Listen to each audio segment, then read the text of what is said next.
Experience has repeatedly confirmed that well known maxim of Bacon's that a little philosophy inclineth man's mind to atheism, but depth in philosophy bringeth men's minds about to religion.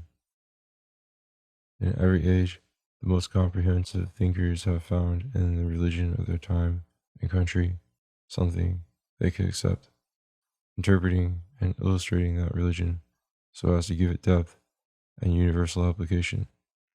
Even the heretics and atheists, if they had profundity, turn out after a while to be forerunners of some new orthodoxy.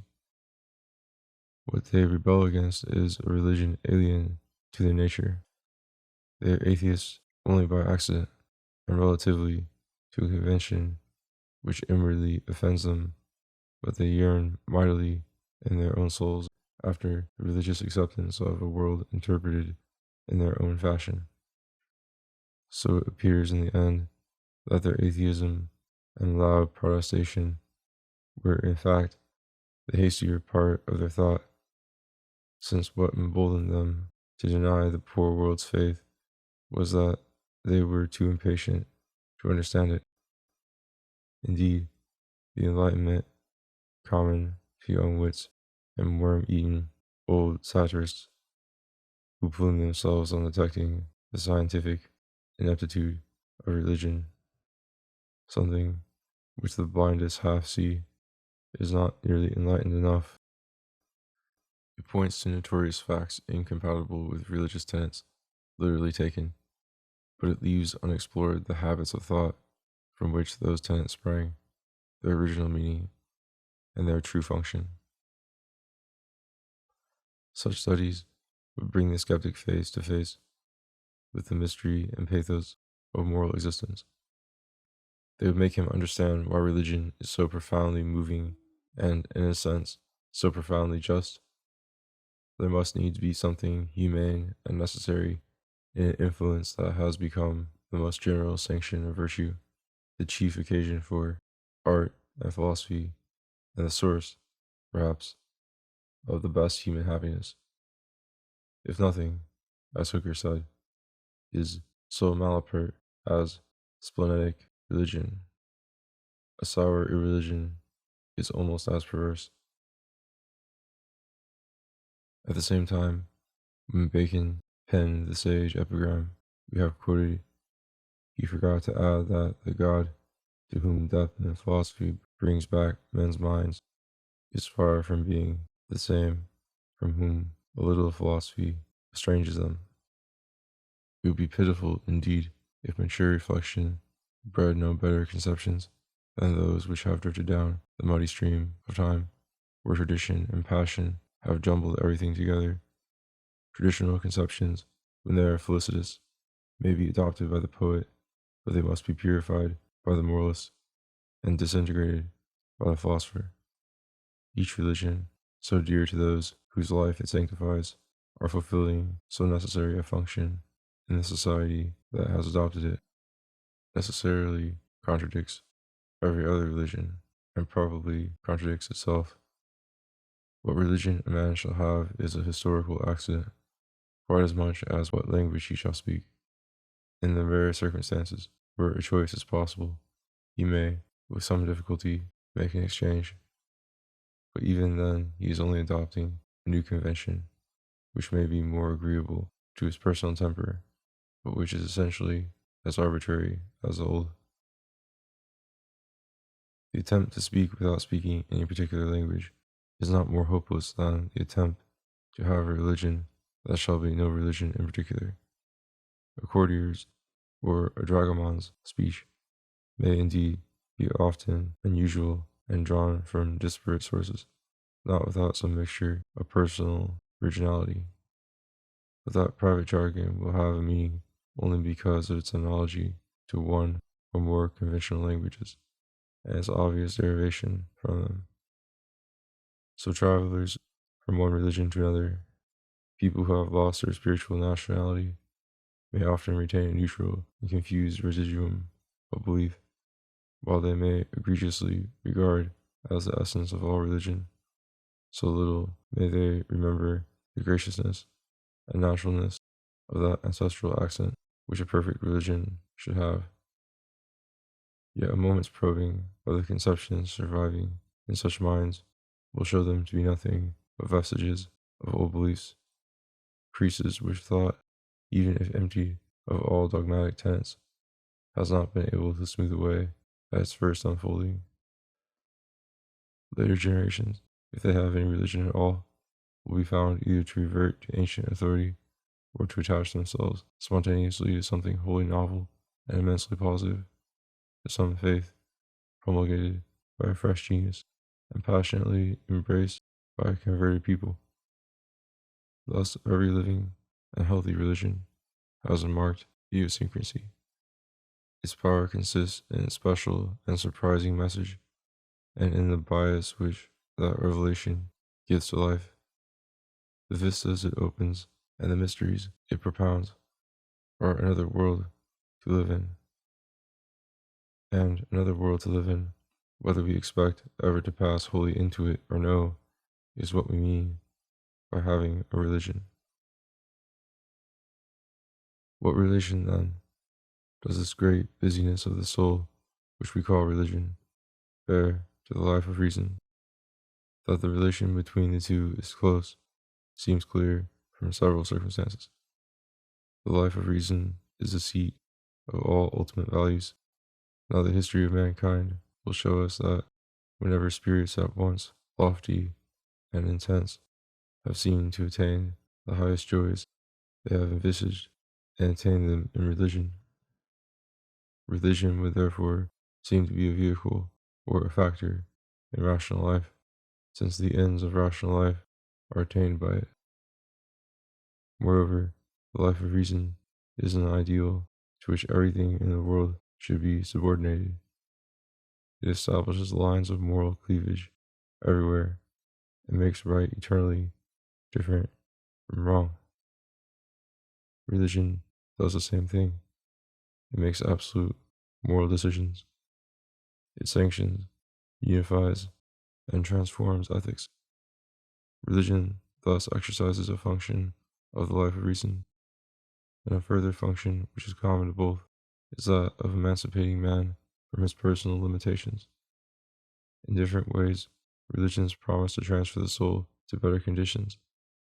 A supernaturally favored kingdom is to be established for posterity upon earth, or for all the faithful in heaven, where the soul is to be freed by repeated purgations from all taint and sorrow, or it is to be lost in the absolute, or it is to become an influence and an object of adoration in the places it once haunted, or wherever the activities it once loved may be carried on by future generations of its kindred. Now reason, in its way, lays before us all these possibilities. It points to common objects, political and intellectual, in which any individual may lose what is mortal and accidental in himself, and immortalize what is rational and human. It teaches us how sweet and fortunate death may be to those whose spirit can still live in their country and in their ideas. It reveals the radiating effects of action and the eternal objects of thought. Yet the difference in tone and language must strike us, so soon as it is philosophy that speaks. That change should remind us that even if the function of religion and that of reason coincide, its function is performed in the two cases by very different organs. Religions are many, reason one.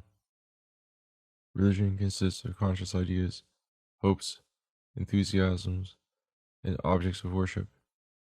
It operates by grace and flourishes by prayer.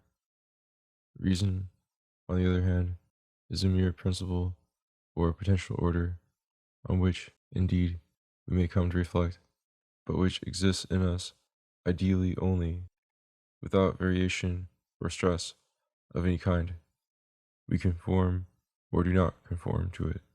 It does not urge us or chide us, nor call for any emotions on our part, other than those naturally aroused by various objects, which it unfolds in their nature and proportion. Religion brings some order into life by weighting it with new materials. Reason adds to the natural materials only the perfect order which it introduces into them. Rationality is nothing but a form, an ideal constitution which experience may more or less embody. Religion is a part of experience itself, a mass of sentiments and ideas. The one is an inviolate principle, the other a changing and struggling force.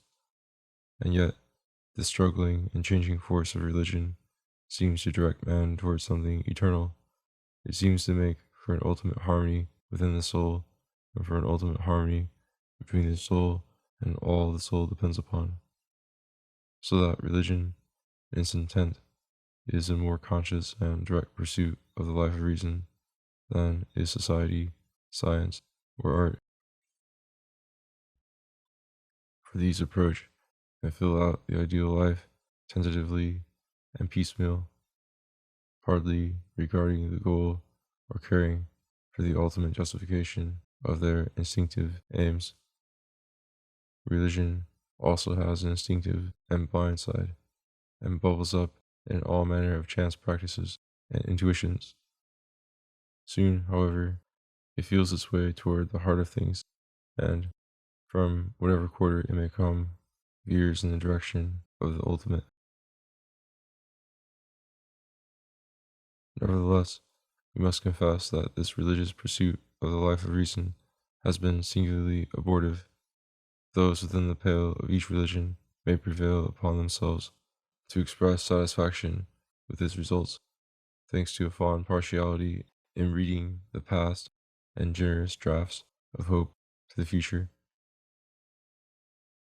But any one regarding the various religions at once and comparing their achievements with what reason requires must feel how terrible is the disappointment which they have one and all prepared for mankind. Their chief anxiety has been to offer imaginary remedies for mortal ills, some of which are incurable essentially, while others might have been really cured by a well-directed effort. The Greek oracles, for instance, pretended to heal our natural ignorance, which has its appropriate, though difficult cure, while the Christian vision of heaven pretended to be an antidote to our natural death, the inevitable correlate of birth and a changing and conditioned existence.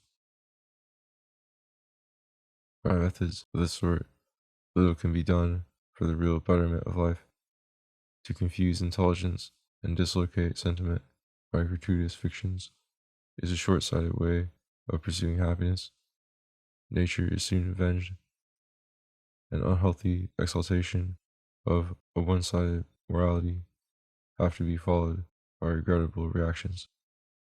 When these come, the real rewards of life may seem vain to a relaxed vitality, and the very name of virtue may irritate young spirits untrained in any natural excellence.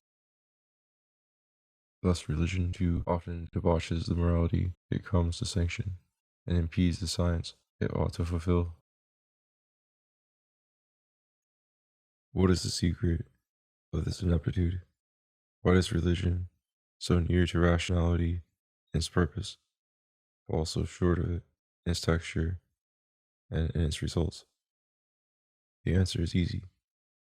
Religion pursues rationality through the imagination.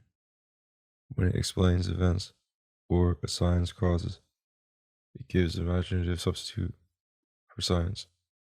When it gives precepts, insinuates ideals, or remolds aspiration, it is an imaginative substitute for wisdom.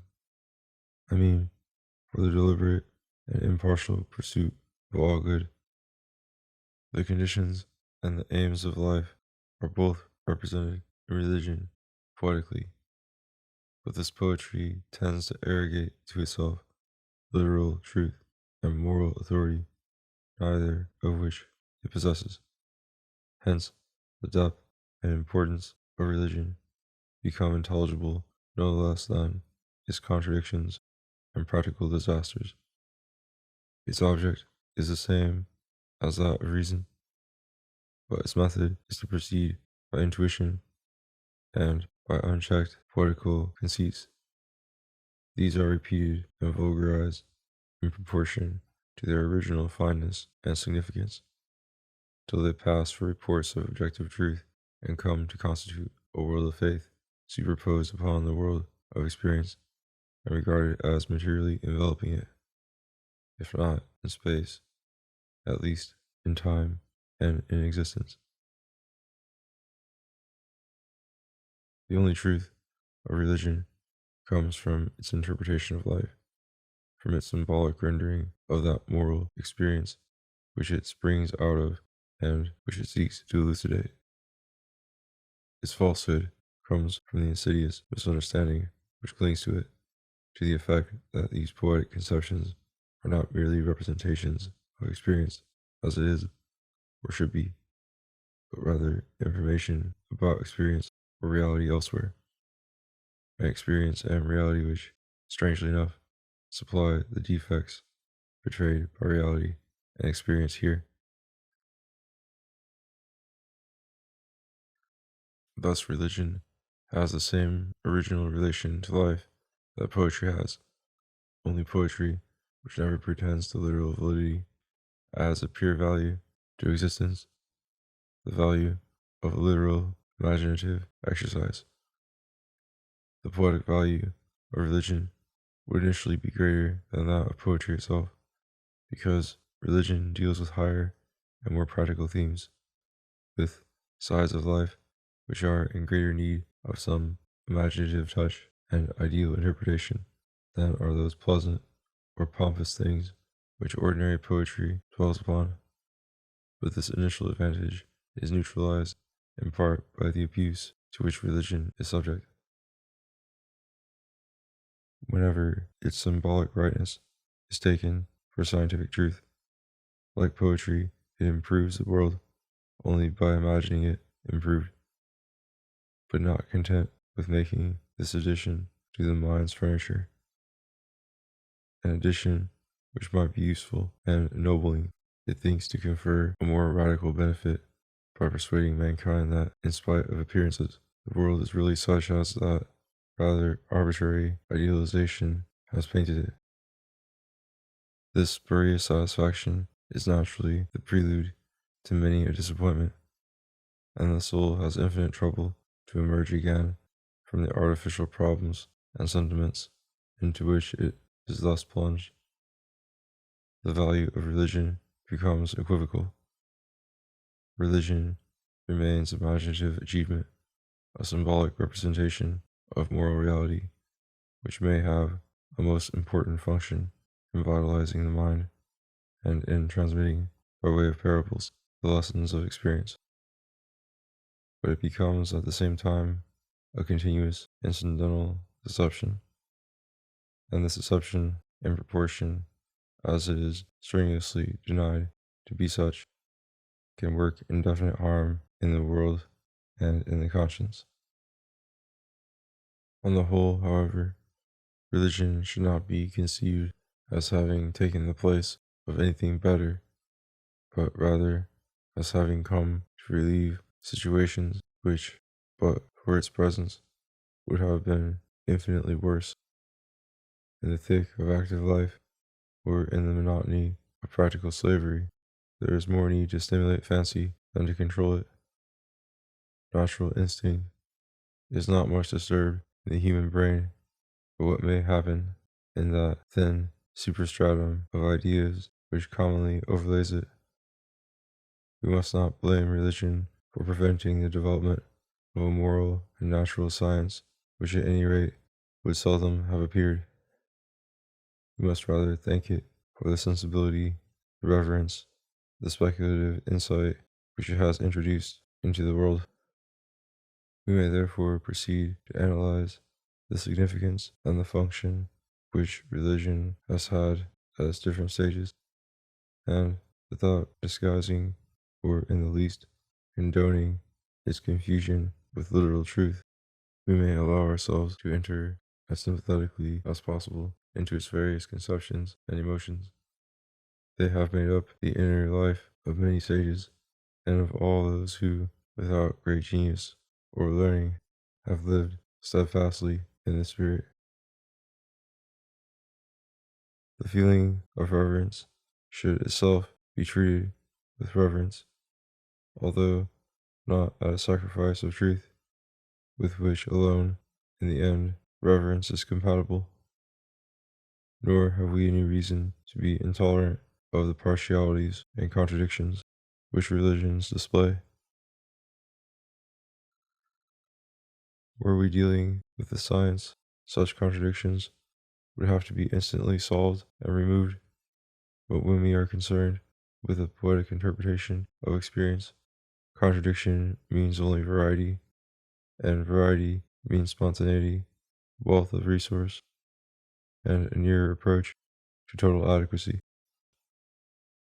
If we hope to gain any understanding of these matters, we must begin by taking them out of that heated and fanatical atmosphere in which the Hebrew tradition has enveloped them.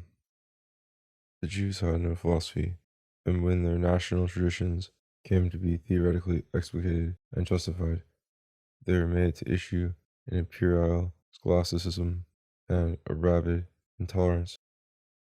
The question of monotheism, for instance, was a terrible question to the Jews. Idolatry did not consist in worshipping a God who, not being ideal, might be unworthy of worship, but rather in recognizing other gods than the one worshipped in Jerusalem. To the Greeks, on the contrary, whose philosophy was enlightened and ingenious, monotheism and polytheism seemed perfectly innocent and compatible. To say God or the gods was only to use different expressions for the same influence, now viewed in its abstract unity and correlation with all existence, now viewed in its various manifestations in moral life, in nature, or in history.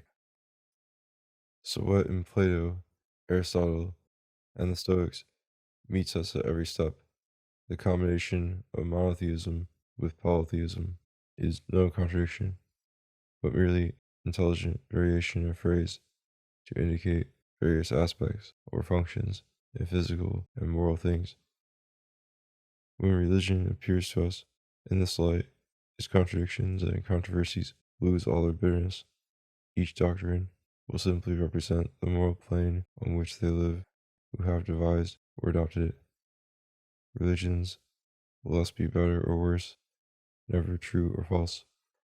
We shall be able to lend ourselves to each in turn and seek to draw from it the secret of its inspiration.